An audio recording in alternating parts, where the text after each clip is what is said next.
Ladies and gentlemen, hello, welcome to my first official YouTube film review on the Gabriel's YouTube channel.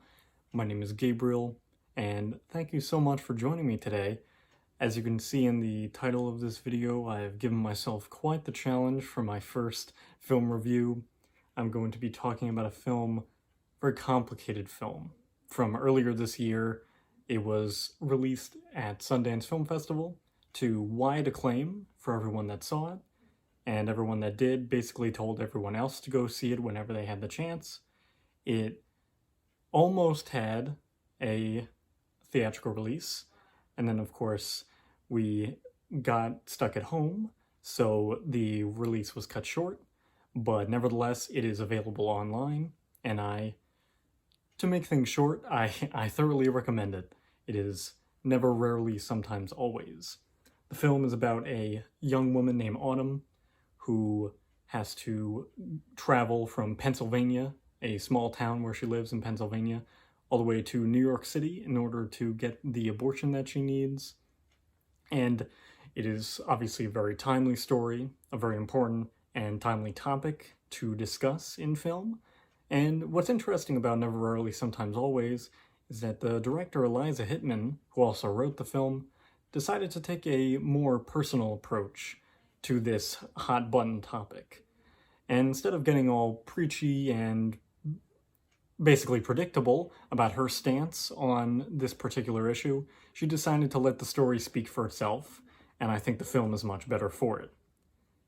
In that way, you get fabulous performances from Sidney Flanigan. This is her first film, and it's a leading role. Eliza Hittman sought her out personally to get this role, and you can see why she commits quite a bit to this very physical project for her. There are some very unsettling scenes for her, and I can only imagine what it must have been like to film those things. It must have been horrifying, especially for someone first time in front of the camera. And then supporting her in the cast is Talia Ryder, who plays her best friend Skylar, and the two of them are the ones that go on this sort of odyssey to get the abortion in New York City. And in terms of the visual style, it is very realistic. This is one of those films that prides itself on taking a very realistic lens on the story that it's chosen. And there are plenty of films that have come out over the years like that and have excelled in that, and I think this is just that kind of film as well. I think in terms of visuals, it is very effective in the way that it lays out this very real scenario for the viewer. It almost feels like you're watching it as someone with their camcorder watching these girls throughout their adventure. It's really unsettling. It really adds a lot to the film and how effective the realistic nature of the story is. Because the whole idea is that this struggle is one that women face constantly and silently. Sometimes, no one's going to know that these sort of things are going on, but they are. And for women like Autumn in this case, it is a tough road, to say the least. Now let's talk about the editing of the film.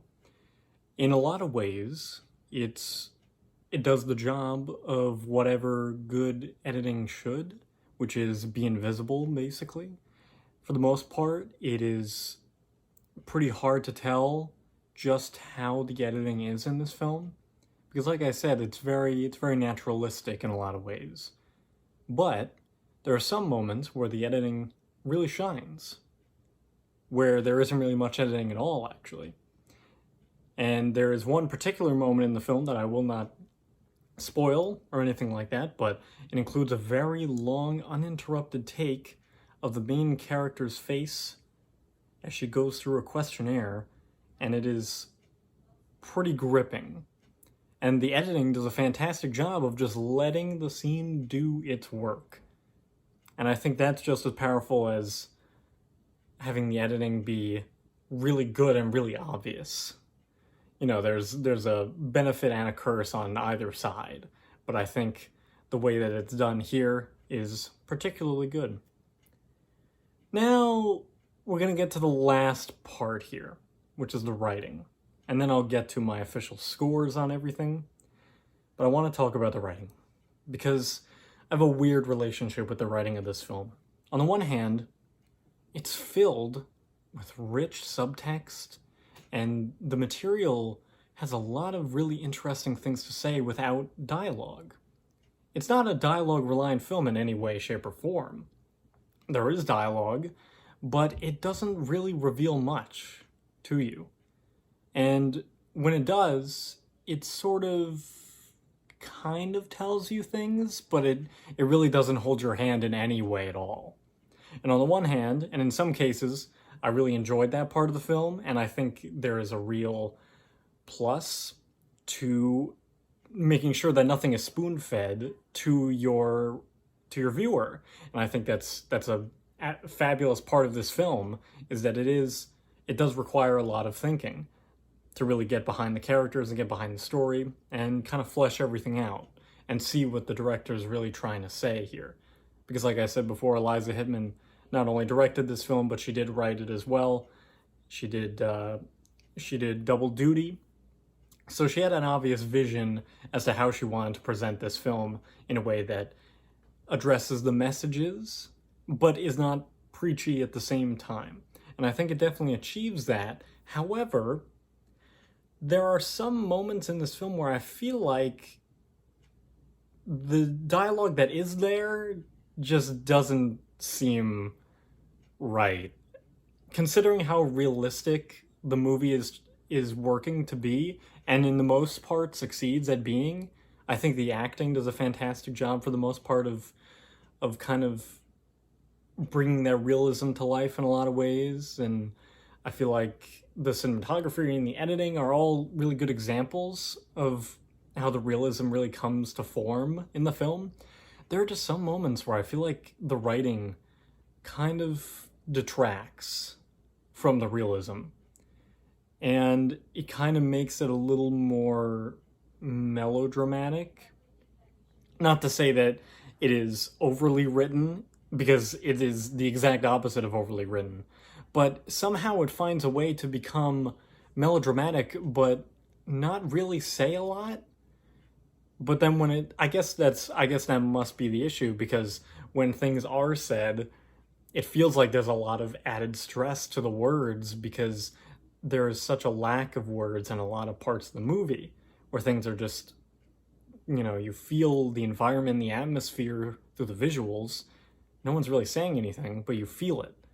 So when the time comes for characters to talk to each other and say things and, reveal a little bit of their characters to us, we don't get a lot. And with the main character, she basically goes through the same motions in her dialogue with basically every character, especially with the friend, the Skylar character. Their interactions basically boil down to the exact same thing every time they talk to each other, which is Talia Ryder's character is trying to help Autumn, the main character, and Autumn says no. And that's a great way to show off a character flaw and kind of explain, why his character is so secluded and stubborn and quiet, and why she won't be very, dialogue heavy in this film. But it gets to a point sometimes where I feel like the lack of dialogue and the lack of clear communication between the characters kind of just makes it totally susceptible to more drama. And I think that's kind of the issue. Maybe not as much as melodrama, but more that the dialogue, when it is presented, sometimes it ends up becoming an issue where it feels like it's feeding the drama rather than keeping it natural and keeping things realistic like everything else in the movie is. But nevertheless, for the most part, it's a really good script. I can imagine on the page it's probably just like an avalanche of description, because there are just so many moments in the film where you get totally washed with the visuals and the world that's being presented in the film in a very natural way, as we keep saying. Now let me get down to the scores, because I'm going to keep repeating myself over and over again if we keep discussing other things in detail. So here we go. For directing, I would give it a solid 20 out of 20 points. I feel like Eliza Hittman had a very clear and distinct vision with the way that she wanted to not only present this film, but also show off this film in terms of its acting as well. Speaking of acting, I would give it a solid 17 out of 20. I think for the most part, the actors do a fantastic job, especially the main two women. Sydney Flanagan, for her first film, is kind of an incredible tour de force for her. It's pretty incredible. And then for Talia Ryder, I think she does a great job in terms of the main support of the film. The supporting cast is kind of hit and miss for the most part. So we're going to keep it at a 17 out of 20 for this one. In terms of the visuals, I'm going to give it an 18 because I think the cinematography and the lighting or lack thereof does a great job of keeping things realistic and centered and on the ground, basically. For editing, I would give it an 18 as well. I think it does a great job of being hidden when it needs to be hidden, and it takes its sweet time with things that it should, and it really gives plenty of time for the emotion to set in. I think the tone and the pacing of the film is very well structured. Last but not least, we have the writing, which I would give a 15 out of 20. I still think it's a fantastic script. I just think it's probably the weakest link in the film because of the reasons that I described before. But nevertheless, overall, I think this is an essential film of 2020. I know there hasn't really been that many, and the competition's not exactly the most intense for Never, Rarely, Sometimes, Always, but I highly recommend you check out this film because it is incredibly topical, but it's also just a really good film, period. Especially if you're into the kind of films that are a lot more realistic centered and focused on real world topics and not particularly stylized in any which way, at least not overtly. I'm going to give Never, Rarely, Sometimes, Always an 88 out of 100, or if we're going by our star count, a 4 out of 5 stars. And that's my first review. Thank you guys so much for watching. I hope you enjoyed, and I look forward to the next video. And I hope you are as well. Thank you very much for watching. Have a great day.